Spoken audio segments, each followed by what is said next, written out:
So, this is a good time to get into the Black Wall Street Report with former investment banker and the founder of Kids Who Bank. It's a really dope organization that has financial literacy classes for young people in 217 schools nationwide and growing.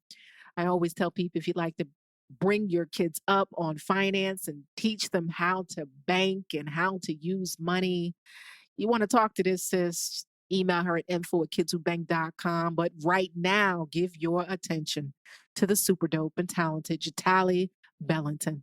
What's going on, sis? Cheers, Rakia. I'm good. I'm just came back from Detroit for the auctions. They had their Oh, blocks and houses.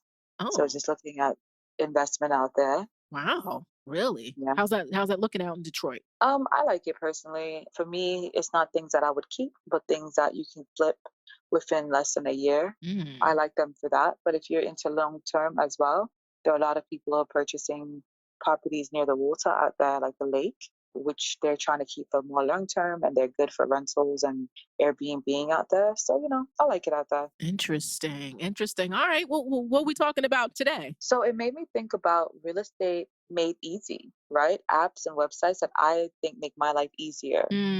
Yeah, I don't own any real estate yet, I should say. I'm still a renter with real estate ownership aspirations. So I guess I can take notes and learn something now. Well, yeah, this is also going to be for ownership and rental. So if you're a Oh, renter, there might be one or two apps that can be good for you. okay. And even if you're going to eventually transition, like you mentioned, Mhm. these are apps that will definitely make the transition easier for you as well. Cool. What you got? All right, so my favorite number one will be cozy.co.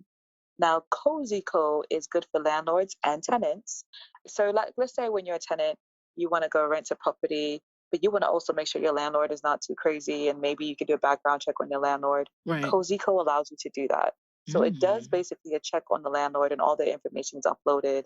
If someone reports something bad about them, it goes up on Cozy Co. And Wow. then likewise, the landlord, if you're a landlord and you're looking for your tenants, you can upload property pictures, and then you can do a background check on your tenant, and you can run their credit score and everything through the app. And you as a tenant, you don't have to have somebody have your personal social security number unless you Mm. get to that point where you're actually getting the apartment and rental, right? Wow. So Wow. it's good on both ends. And then the pricing, let's say for instance, as a landlord, you don't have to pay the fee of the background check and all of these things, this credit score check, but you as a tenant would have to pay for that.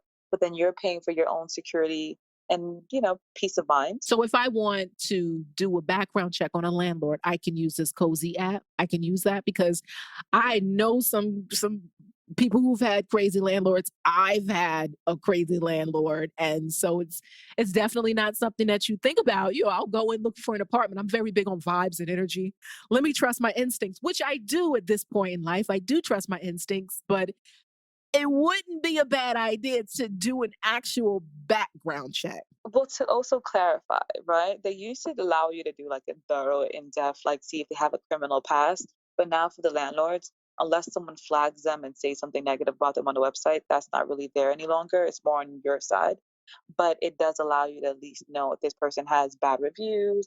And when you're uploading your information as a landlord, it will like kind of do a basic check on who you are. So if you're like an illegal landlord or if you are a sex offender, then once you upload into the system, it normally would flag you and then they wouldn't approve you for the website.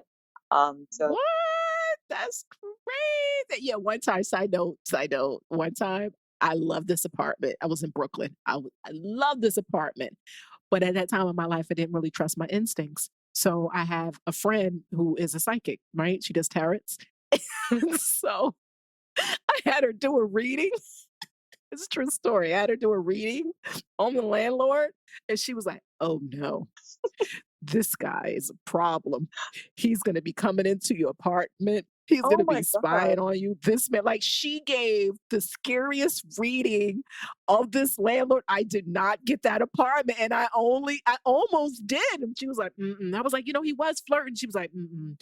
He's He'll be no, smelling he's your gonna be panties popping while you're up on you." sleeping. Oh my God. Oh my God. But So now we have this app. and Flash then forward. so fast forward, and then one of the other cool things about Cozy Co, let's say you want to collect your tenant's rent, even if you're not in the same state as your tenant, you can Yeah. automatically collect their rent, which is also good for you as a Dope. tenant because paying rent can help you build your credit. So this app is something that you can keep track of paying your rent, not having to worry about a paper receipt from a landlord, things of that nature. Wait, paying rent is a part of your credit, not my credit. Because I know Kamala Harris is trying to get that. She wants to legislate that. That's something that she's campaigning on, and people are kind of against that. Like if you pay your, certain bills on time, like utility bill or cable bill, like it would be a part of your credit report. I don't know if I agree with that, but So for renting, I know tons of people who have helped to build their credit from their renting.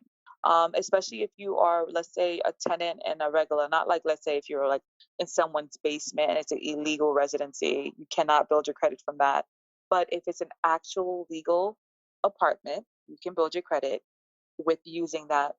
You can get it reported to the credit bureaus. Cozy app. And how do you spell that? COZ? That's not just using Cozy Co. I'm saying you can utilize that app to show that you're paying your rent on time. Right. How do you spell this app so we can move on to the next So one? cozy.co. COZY.co. That's the website for it. What is Yes. that? Not an American app? Well, it's an American app. It's all around the US. So unfortunately, today's apps are going to be predominantly for the United States. But I'll make sure next week we do something for the rest of the world for sure. Okay. All right. What else you got? Magic Plan. So Magic Plan is an app that allows you to create a custom floor plan by scanning a room and taking pics of it, which is really good for like landlords or an investor. So if you're about to purchase this property, you want to get ideas of what you could potentially do with the space. This allows you to have a custom floor plan of the property. And if you're about to Hmm, list it online, people like to see what are you listing, how does the apartment or the house look.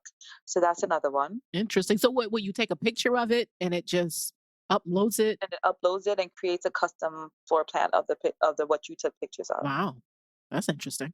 Yeah, so I like that app. What's it called again? Say it again. That one's called Magic Plan. Magic Plan. Okay. Okay. What else? Google has something similar, but I don't know too much about it, but definitely Google it.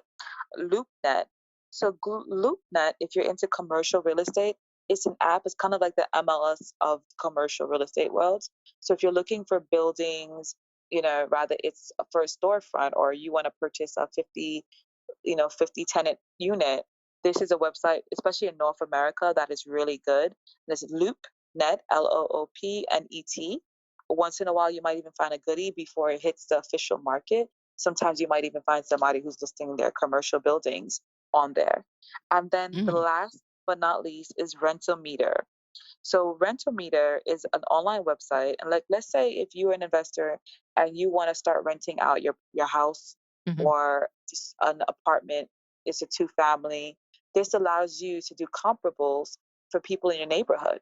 So it's really good because now you can know what your neighbors, if they have rentals that are legal, now you can know how much they're charging people to rent the whole house or for the one floor or for the, two family. If it's a three family, you're renting out two families out of the three, now you can actually guess it all out.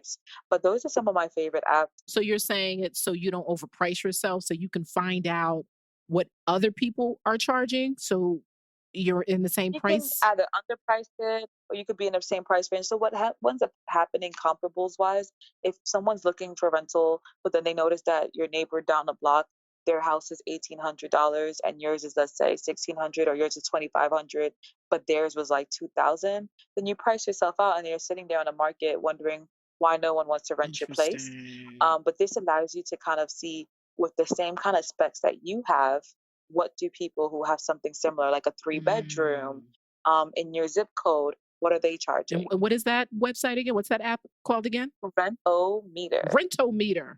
Rentometer. Yes, Very nice. yeah. That's really good stuff, Jatali. You're so smart, and you're like beauty and brains. And I told my editor Louis, he's my new editor. He was like, you know, Jatali, I don't know what she looks like, but she just sounds so smart and so beautiful.